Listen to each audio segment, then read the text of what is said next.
Today we are going to look at how to maximize your home's resale value through proper home preparation.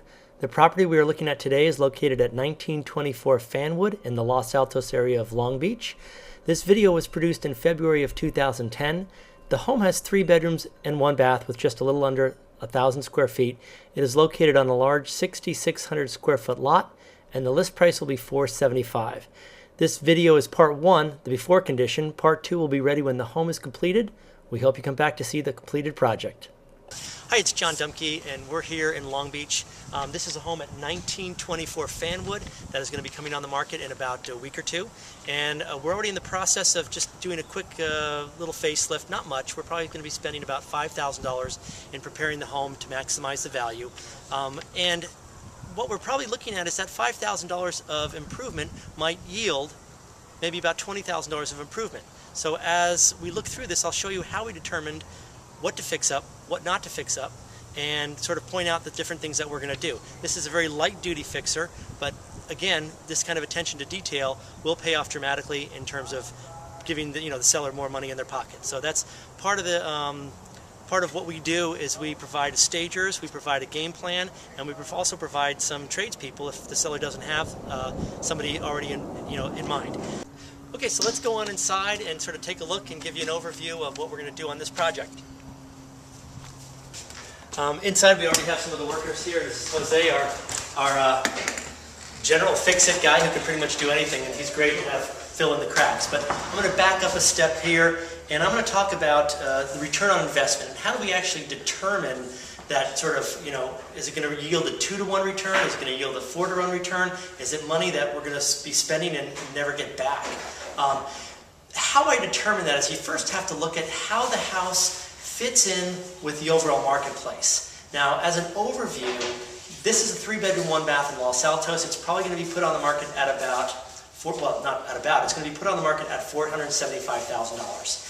And the typical range for this home, if this home was a complete dog, it would be listed maybe for about $425,000. If it was completely done with brand new kitchens and bathrooms, it might be listed right around $499,000 or $500,000. So the range of value that we have for a 3-bedroom, 1-bath is about $75,000. On larger homes, the range of value may be more like $100,000 or $150,000. But what does that range of value give us? It gives us a basis by which to determine if we move up the scale on a scale of 1 to 10, 1 being a complete dog and 10 being a completely fixed up home. If we move up that scale 1 point, then we're going to be increasing the value of the home by $7,500. And so what we have here, just to give you an overview, and I know you haven't seen the home and you haven't gone through it yet, we have a home here that with the bathroom not being done was maybe about a 6 out of 10, and once the bathroom is done, it will be about an 8 out of 10, maybe even an 8.5 out of 10. What we're starting with is we're starting with a great location for the house. We're starting with newer windows. The hardwood floors are not brand newly refinished, but they're in good shape. And the kitchen had been redone recently, not in the last 5 years, but it has newer cabinets and ceramic countertops. Now, what we're putting into the property is about $5,000 worth of work. And so if we move it up the scale, say 2.5 points, that would be almost about $20,000. Each point being worth $7,500 in this case, because that's the range. So my guesstimate is that the $5,000 is going to at least return 3 to 1, if not 4 to 1. That's sort of a quick estimate. Plus what we'll have is we'll have a lot greater saleability because the marketability of the home will be much greater. There's going to be a much greater percentage of the buyers that will be interested in the home because they'll be able to move in. So that's kind of one of the questions, and I'm just sort of stepping back to philosophy here, is that one of the big questions that a buyer asks themselves, which affects you in the negotiation process, is how much money am I going to have to spend if I'm the buyer? How much money as a buyer am I going to have to spend to move into the home? And how much am I going to need to spend on the home in the first 30 or 60 or 90 days to be comfortable living here?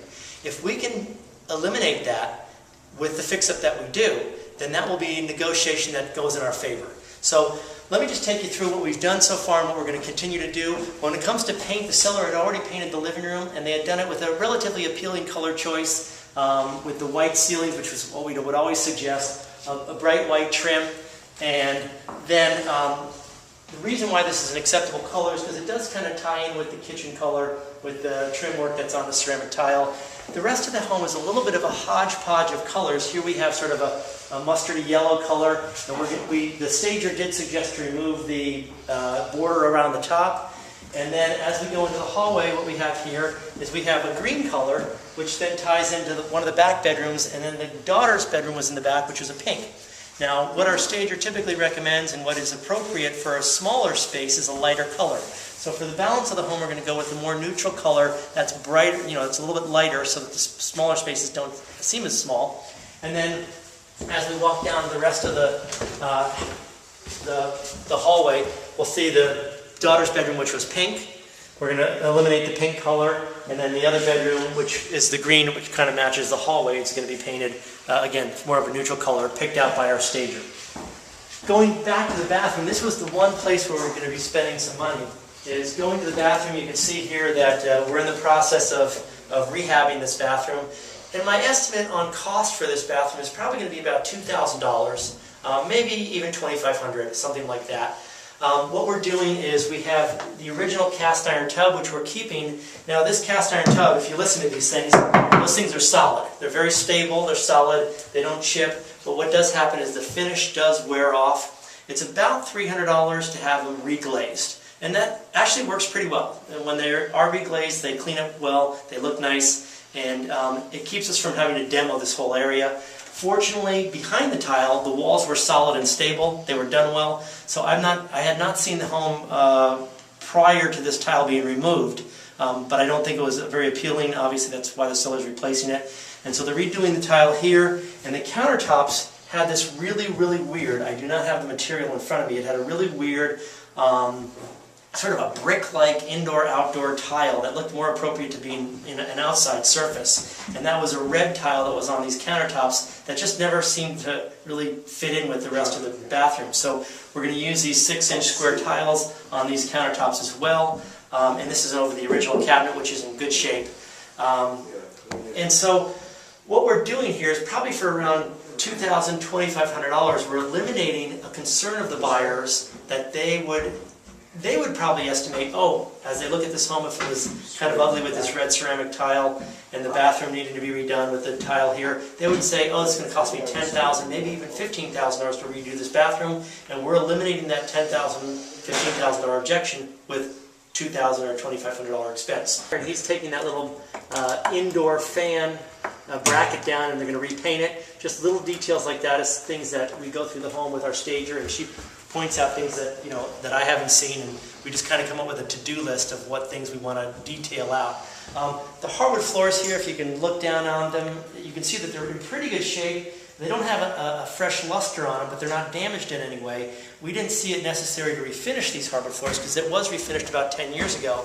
But what we're going to do is, after everybody's out of here, we're going to put down a sort of a refinishing material that you just mop on. It's a Bona product, I believe is the name. It's like a Swedish refinishing product. We can pick it up at our local Ace Hardware. And what it does is it's kind of like a mop and glow for hardwood floors. It will fill in the little hairline scratches and give it a little bit of luster to the floor. So it'll give it a sort of a newer finish without having to spend the money.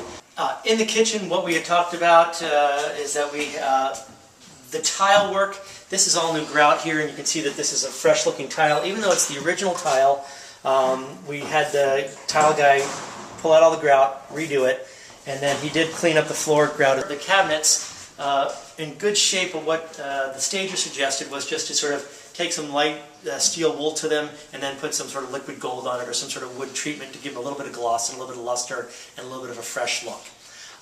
And that pretty much concludes the progress on this home that we're going to be doing. And we will revisit the home after the work is done and give you an overview of the completed project.